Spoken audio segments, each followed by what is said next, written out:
नमस्कार मंडळी. आपल्याला माहित आहे का 2026 मधली पहिली अंगारकी चतुर्थी 6 जानेवारीला येणार की 7 जानेवारीला? यावर्षी अंगारकी चतुर्थीचा योग 3 वेळा येत आहे. हो, 3 वेळा. हे शेवटच्या अनेक वर्षात घडलेलं नाही. जर तुम्ही आयुष्यात संकटांना सामोरे जात आहात, कर्जाचा त्रास आहे, आरोग्याची समस्या आहे किंवा कोणतेही काम अडलंय, तर हा व्हिडिओ तुमच्यासाठीच आहे. आज मी तुम्हाला सांगणार आहे अंगार चतुर्थीचं खरं महत्त्व, योग्य मुहूर्त आणि कशी करायची पूजा. तर या व्हिडिओला लाईक करा, शेअर करा आणि शेवटपर्यंत नक्की पहा. मंडळी, आपल्या सनातन संस्कृतीत गणपती बाप्पा म्हणजे विघ्नहर्ता. कोणतेही काम सुरू करायचं असलं तर आधी त्यांची पूजा करतो. पण तुम्हाला माहित आहे का, चतुर्थी तिथीचा गणपतीशी खूप खास संबंध आहे. चतुर्थी जर मंगळवारी आली तर त्याला अंगारक चतुर्थी म्हणतात. मंगळ म्हणजे अंगारक, मंगळ म्हणजे अंगारक. मंगळ ग्रह हा शक्ती, साहस आणि कर्तृत्वाचा ग्रह. आणि जेव्हा मंगळवार आणि चतुर्थी यांचा योग येतो तेव्हा गणपती बाप्पाची शक्ती अनेक पट वाढते. आपल्या आयुष्यात प्रत्येकाला कधी ना कधी संकटे येतात, कधी आर्थिक अडचणी, कधी आरोग्याचे प्रश्न, कधी मनातील अशांती. अशा वेळी अंगारक चतुर्थीचा व्रत आणि पूजा करणं ही गणपतीची विशेष कृपा मिळवण्याची संधी आहे. तर आता मुख्य प्रश्न, अंगारक चतुर्थी 6 जानेवारीला की 7 जानेवारीला? मंडळी, पंचांगानुसार पौष महिन्याच्या कृष्ण पक्षाच्या चतुर्थी तिथी 6 जानेवारी मंगळवारी सकाळी 8:01 ला सुरू होते आणि 7 जानेवारी सकाळी 6:52 ला समाप्त होते. आता प्रश्न येतो, मग कधी करायचं व्रत आणि पूजा? हिंदू शास्त्रानुसार एक महत्वाचा नियम आहे.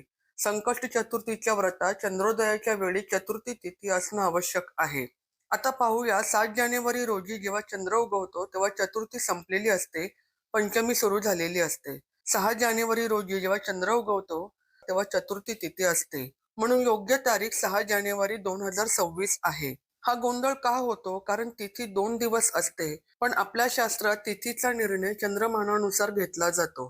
चंद्रोदयाची वेळ महत्वाची असते. 2026 वर्षात अंगारक चतुर्थी 3 वेळा येत आहे. साधारणपणे 6 महिन्यात एकदा हा योग येतो, पण यावर्षी ग्रह नक्षत्राच्या विशेष स्थितीमुळे 3 वेळा अंगारकी चतुर्थी येणार आहे. एक 6 जानेवारी 2026, दुसरी 5 मे 2026, तिसरी 29 सप्टेंबर 2026. हा योग किती विशेष आहे याचं तुम्हाला कल्पना आहे का? जेव्हा अशा विशेष योगाची वेळ येते तेव्हा देवता अधिक कृपाळू असतात. त्यांची शक्ती अधिक प्रभावी असते. आपल्या आयुष्यात अनेक प्रकारची संकटे येतात. कधी आर्थिक संकटे, कधी आरोग्याची समस्या, तर कधी कामात अडथळे, मानसिक अशांती. अशा सर्व संकटांसाठी गणपती बाप्पा हाच एकमेव उपाय आहे.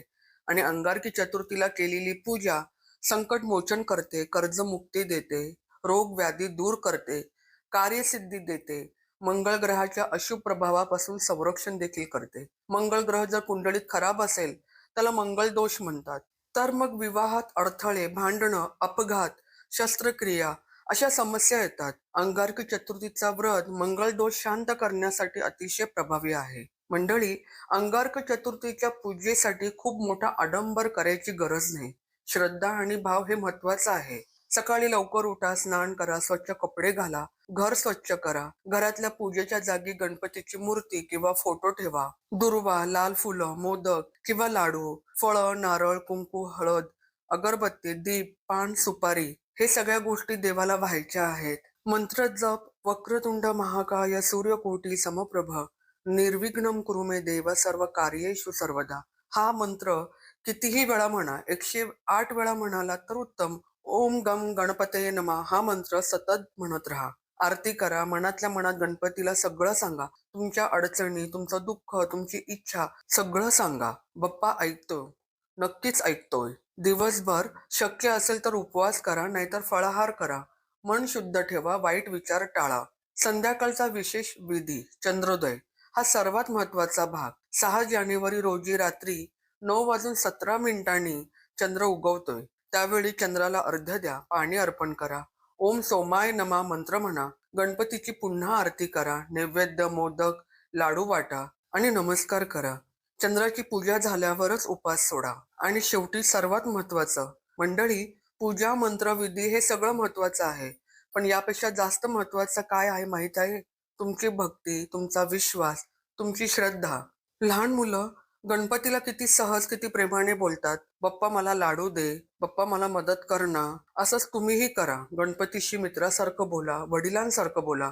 तुमच्या आयुष्यातल्या प्रत्येक छोट्या-मोठ्या गोष्टीत बाप्पाला सामावून घ्या. संकट आलं तर घाबरू नका, बाप्पा सोबत आहे. आनंद आला तर विसरू नका, बाप्पाचा आभार मानायला. आणि माझा विश्वास आहे, जर तुम्ही श्रद्धेने हा व्रत केलं, नियमपूर्वक पूजा केली, तर तुमच्या आयुष्यातील संकटे नक्कीच दूर होतील. गणपती बाप्पा मोरया. तर मंडळी, आज आपण जाणून घेतलं अंगारक चतुर्थी 6 जानेवारी 2026 रोजी आहे. चंद्रोदयाची वेळ रात्री 9:17 आहे. 2026 मध्ये 3 वेळा हा विशेष योग आहे. पूजा विधी आणि मंत्र आपण जाणून घेतला आहे. आणि सर्वात महत्वाचं श्रद्धा आणि भक्ती. आता तुमची जबाबदारी हा व्हिडिओ तुमच्या सगळ्या मित्रांना, कुटुंबियांना शेअर करा. कदाचित त्यांना देखील अंगारक चतुर्थीबद्दल माहिती नसेल. लाईक करायला विसरू नका. हे माझं प्रोत्साहन आहे. चॅनल सबस्क्राईब करा आणि बेल आयकॉन दाबा. यानंतरच्या 2 अंगारक चतुर्थीबद्दल 5 मे आणि 29 सप्टेंबरला मी पुन्हा व्हिडिओ बनवेन. कमेंटमध्ये लिहा गणपती बाप्पा मोरया, जेणेकरून मला कळेल की तुम्ही व्हिडिओ संपूर्ण बघितलाय. 6 जानेवारीच्या अंगारक चतुर्थीच्या तुम्हा सर्वांना हार्दिक शुभेच्छा. गणपती बाप्पाची कृपा तुमच्यावर नेहमी राहो. तुमचं आयुष्य आनंदी, समृद्ध, निरोगी राहो. गणपती बाप्पा मोरया, मंगलमूर्ती मोरया. धन्यवाद. श्री स्वामी समर्थ.